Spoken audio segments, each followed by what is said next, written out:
గురువు యొక్క అనుగ్రహము కోసమని ప్రయత్నం చెయ్యాలి.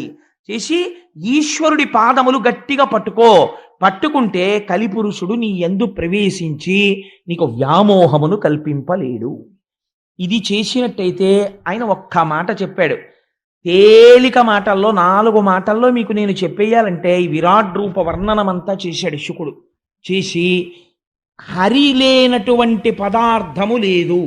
ఋషులు, సముద్రములు, భూమి, పంచమహాభూతములు ఇవన్నీ కూడా ఈశ్వరుడి యొక్క అంగాంగములై ఉన్నాయి.